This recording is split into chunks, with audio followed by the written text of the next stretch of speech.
Something that really breaks my heart when I heard the word Kilifi. The media actually have really portrayed this county, Kilifi County, as the worst county. Poverty level here is assumed to be very high. It is actually called the poorest county in Kenya, which really breaks my heart when I hear such news mentioning about my county. The media will always be very fast to cover all the negative story that talks about Kilifi, but it will never cover the positive stories about Kilifi. Media will always come here to cover or to broadcast any negative story about Kilifi. It will always broadcast about how the level of early pregnancies has increased in Kilifi, how the level of school dropout has also increased, how people in Ganze are dying of hunger. But it will never broadcast or cover the story when a student from Kilifi County has gotten a sponsorship to study abroad.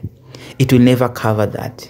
It will always run away from the positive story, but it will be very fast to cover all the negative story. So I think it is high time we as the people of Kilifi to start talking or to start sharing our own story. We should talk about our own story. So today I visited Ganze. And the reason why I visited Ganze was because I wanted to address the challenge of water in Ganze. Because Ganze Constituency has been portrayed to be the hub of the water challenge in Kilifi County. Whenever you hear the word Ganze, first thing that will come in your mind is hunger, poor rainfall, or low rainfall, sorry. Another thing is water. Challenge of water, or the Ganze has always been hitting the headlines for lack of water, for hunger. So today I said, no, let me go and see if whatever is being broadcasted in the media is true in the ground. So I started my journey to Ganze, and on my way I was so surprised. Journey to Ganze today has painted another picture that I never imagined that it existed in Ganze. Actually, the stories that we have heard in Ganze about Ganze are different when you visit Ganze. You will visit Ganze with expectations that you will see people that are suffering, meet people that have all those problems that life can offer. But honestly, when you visit Ganze, you will come back with a different story that we have seen in the media. And my journey today on Ganze has given me another picture that I want to share with you today. First of all, do you believe that in Ganze people do agriculture? In Ganze people plant maize. There is adequate rainfall.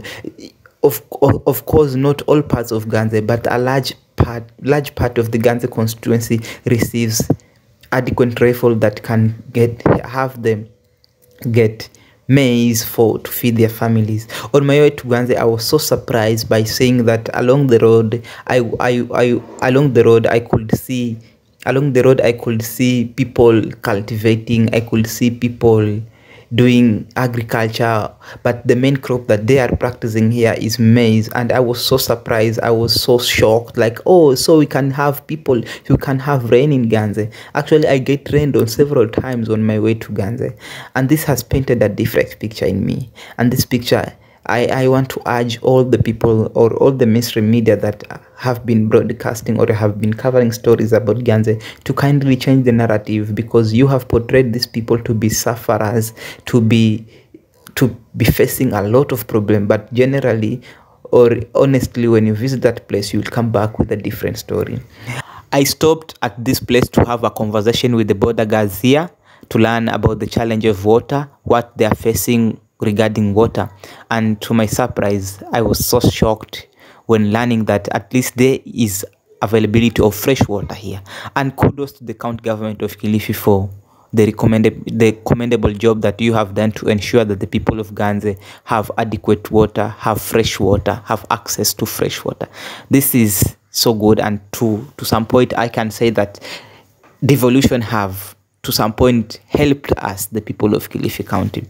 Because what I learned from them is that fresh water is available, but it's not available every day. It can come for like 2 days, then get lost for a whole week.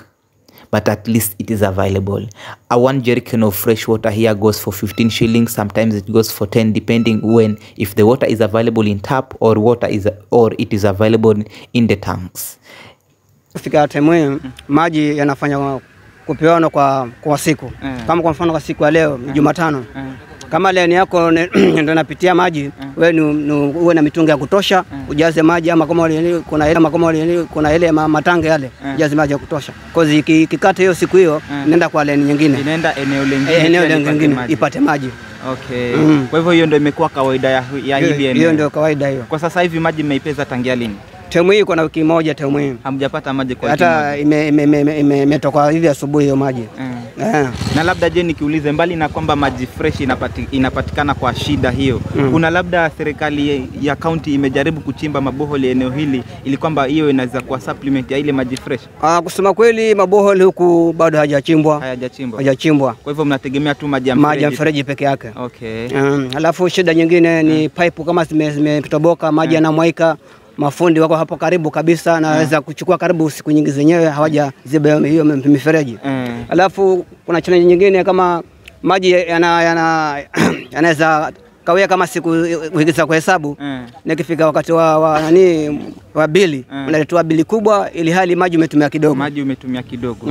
Okay. Ndio shida ambayo I moved to another place where I met a guy and we had a conversation again concerning the challenge of water in his area, and again to my surprise, this guy is not facing any water challenge around.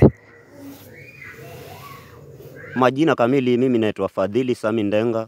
Mimi ni mkaaji wa Ganze, eneo kijiji cha Sokoke, kata ya Dambala. Kata ya Dambala. Asante sana. Maji, tukisema maji kuna changamoto, tutakuwa na kudanganya.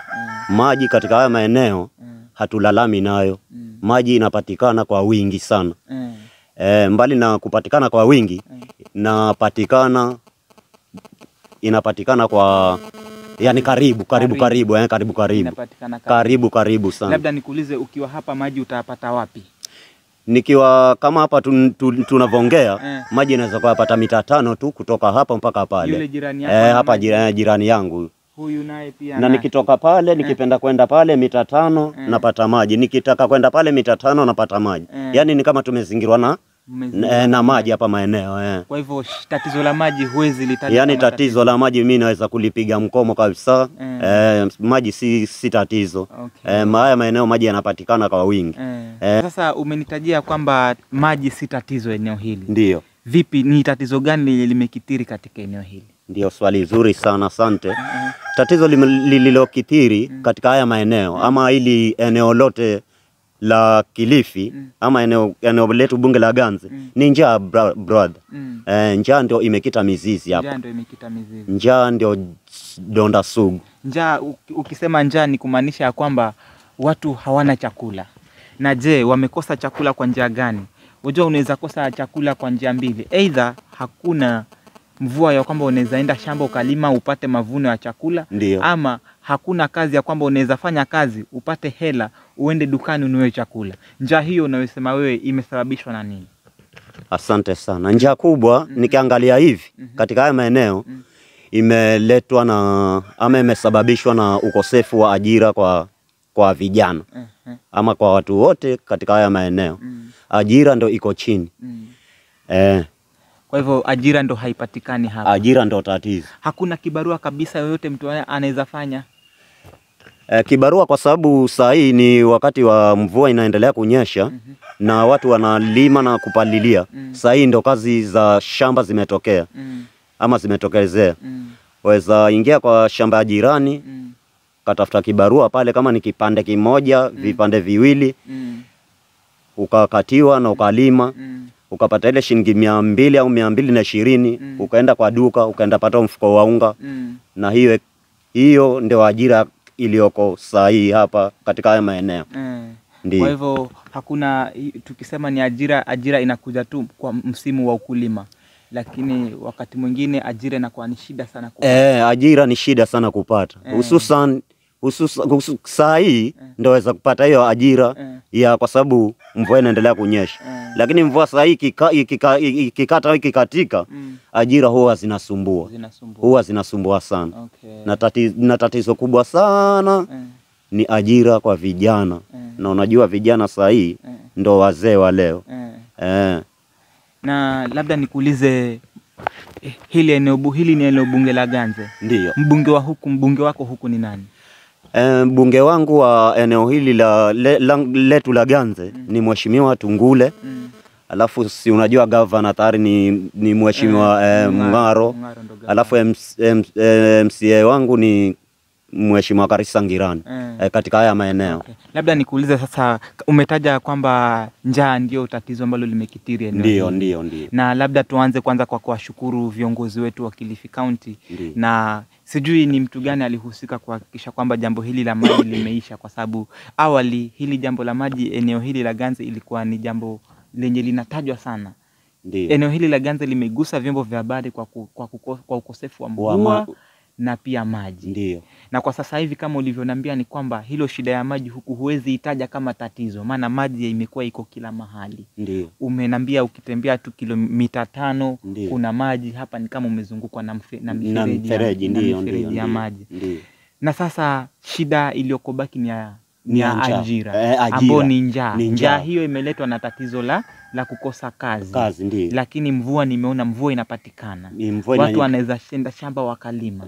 Sasa labda unaweza ambia nini viongozi wako kuhusiana na hili tatizo la njaa, hili tatizo la ajira ambalo limekithiri eneo hili? Unaweza ambia nini viongozi wako? Unaweza mwambia nini Tungule ama mbunge wako, ama unaweza mwambia nini gavana wako kuhusiana na tatizo hili la njaa? Kama wameza maliza tatizo la maji, hata hili tatizo la njaa wanaweza limaliza. Unaweza mwambia nini kiongozi wako? Mimi ningeomba hivi kwa hususan kwa gavana wangu Mheshimiwa Gideon Mngaro. Yule ndiye gavana wetu katika haya maeneo ya Kilifi ama Ganze kwa jumla. Ningeomba hivi, ajira kwa vijana ndio itakuwa jambo la maana kumaliza hii njaa.